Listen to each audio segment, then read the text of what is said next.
Kuna namna naona watu wa kanda ya Ziwa wameamua kutuonesha wana Dar es Salaam au mnaojiita watoto wa mjini jinsi gani ambavyo pesa inatumiwa. Kumekuwa kuna matukio mengi sana sasa hivi kanda ya Ziwa ambayo yamekuwa yakitikisa nchi. Jana bana imefanyika harusi ya mtoto wa mfanyabiashara mkubwa sana huko Geita, wanaita Katoro pale wachimba madini wale. Mwanadada anafahamika kwa jina la Monalisa Sylvester, mtoto wa mchimba madini Sylvester Nyamba. Alikuwa anaolewa siku ya jana. So jana imefanyika harusi yake. So kuna mambo mengi yamefanyika. Katika vitu ambavyo vimefanyika ni pamoja na wanakamati kutoa zawadi ya shilingi za Kitanzania bilioni 1 na mamilioni kadhaa. Just imagine. Hiyo ni zawadi kutoka kwa kamati tu ambayo ameitoa kwenda kwa wanandoa hao wapya. Sasa bila shaka hata aliyemuoa pia sio mnyonge. Kwanza picha linaanza kwenda kuangalia tu ukumbi, biharusi ameondoka na chopa. Imagine. Sio kuingia ukumbini, yani kwenda kutazama ukumbi, maandalizi yamekuaje, kila kitu. Biharusi ameenda na chopa ukumbini kwenda kutazama ukumbi. Hizi ni kufuru za pesa, balaa la pesa ambalo watu wa Geita wanajaribu kuonesha kwa watu kwamba huku pesa zipo. Na of course ukiangalia hata msafara ambao ulikuwepo siku ya jana, watu ambao walikuwepo pale, mandinga ambao walikuwepo pale, unajua kabisa kwamba begi lipo la kutosha. Sijawahi kuona kitu kama hiki. Of course kwenye harusi hii pia mfalme wa muziki wa Bongo Flava Alikiba ametumbuiza. Unaweza ukafanya tu imagination ni kwa kiasi gani ambacho wamekitoa mpaka Alikiba kwenda kwenye harusi hiyo na kuimba kwenye harusi hiyo. Kama wanakamati wameweza kutoa zaidi ya bilioni 1 kama zawadi kwa wanandoa hao wapya, inakuwaje Alikiba atakuwa amelipwa shilingi ngapi? So begi lipo la kutosha. Sasa nataka nizungumze na mwandishi ambaye alikuwa huko, anaitwa Imelda Mtema kutoka Global TV. Nataka nizungumze naye hapa kama atakuwa ameshaamka sasa hivi, atueleze ameshuhudia balaa gani huko ndani ya Geita. Imelda Mtema kwenye line, namtafuta hapa dada yangu. Ndogo wangu mwenyewe Rick Media. Anaitwa Imelda Mtema.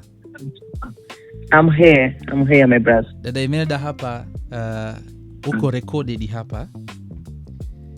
Hongera sana, naamini katika maisha yako yote Imelda, ndio haujawahi kukutana na wanakamati. Najua ni mtu mzima, mwandishi wa habari ambao umedumu kwenye kazi kwa zaidi ya miaka 20.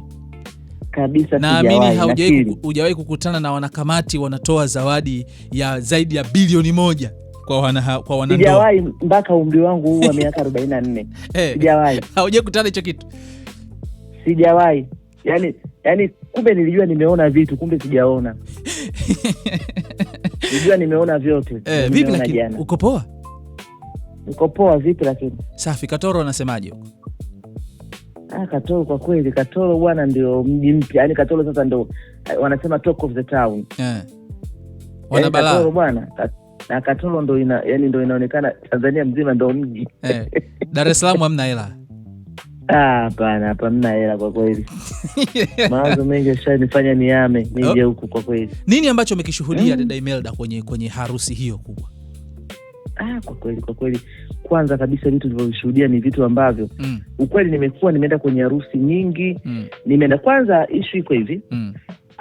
Mchana, yaani chakula cha mchana watu walikuwa ukumbini pia.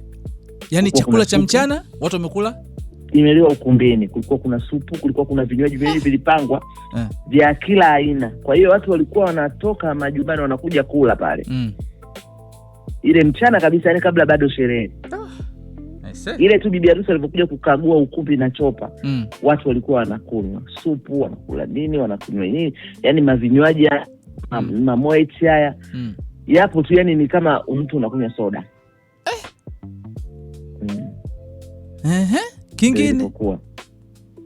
Kingine sasa baada ya hapo kwenda kunini, yani watu walikuwa wanakula na nini, lakini kingine ambacho kilinivutia, yani unaulizwa unakunywa nini, labda anakunywa soda.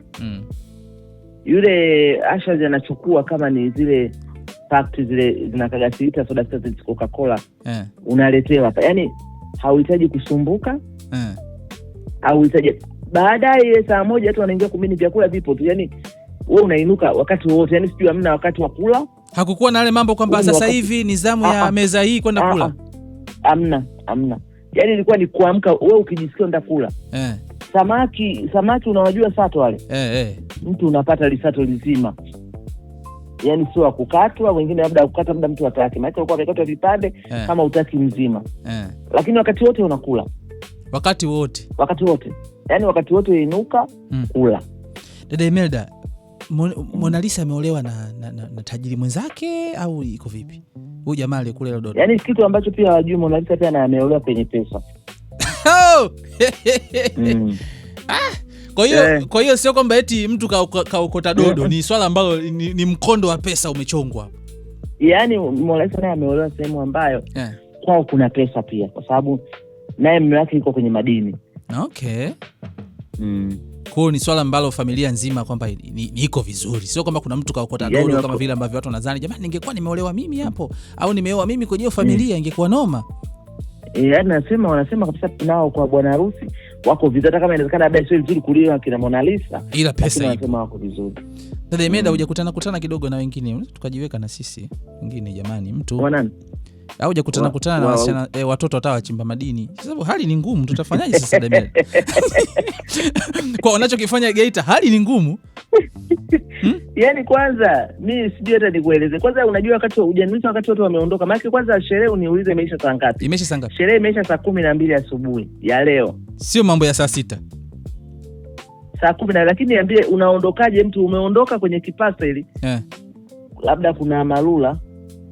Kuna juisi, kuna moeti watu wamewekewa. Yaani nafikiri wengine hata walikuwa wazijui hizo moeti. Wana wamezibeba tu, wamebeba. Mwingine ya marula, lakini pale kila walikuwa wameondoka lazima waondoke na parcel. Mwana bwana mfalme pia ametoa show pale jana. Nasikia mfalme ndo ameua kwa sababu alichotunzwa. Unaambiwa Geita unaweza kulipwa hela ndogo kwenye show, lakini utakachotunzwa kuna mtu akona mwaga dola pale Dada Imelda, ambaye nikasema alokuwa na mwaga dola sasa ndio tajiri mwenyewe, baba wa bwana harusi wa bibi harusi, ndo Sylvester mwenyewe. Kwa Alikiba yani kama kalipwa mara 2 pale. Yani pale kwa Alikiba kwa hela ya jana maana amelipwa mara 3. Na bado wakati tunaondoka saa 12 wanamhitaji aingie tena ukumbini, watalipa upya. Yani walikuwa wanataka yani baada ya kupiga show kamaliza wakataka aingie tena asubuhi. Alipopiga show alipomaliza akaondoka. Wakamtaka tena akarudi mara ya pili. Alirudi mara ya pili. Akalipwa tena upya. Saa 12 akarudi saa 12 ile wanataka tena arudi tena perform mara ya 3. Akasema kama hiyo nasi tunalipa mara 3. Na Timba naona alikuwa ameshaondoka. Tutafute hela Imelda. Kabisa. Basi sawa Dada Imelda bwana, mimi nashukuru. Wana familia ya Ricky Media wakataka kujua kidogo, nikasema acha nimtafute shuhuda ambaye ameshuhudia kwa macho yake. Dada Imelda, ukipata mialiko kama hiyo vibebesheo vipo, sisi tupo. Na ukumbuke sijakwambia Ricky, unajua ile chopa ilitua nyumbani kijijini. Ilienda kijijini? Chopa imeenda kumchukua bibi harusi kijijini. Kwao, yani Katoro, kuna sehemu Katoro kwa mbele kuna kidogo kwa nyumbani kwa mama yule baba. Yani kwa bibi yake na Mona Lisa. Kwa hiyo chopa ndio ilienda kutua pale. Ndio ilimbeba pale. Dada Imelda, asante sana. Inatukumbusha tutafute hela. Wakina Mwijaku ilo chimbo wasilijue.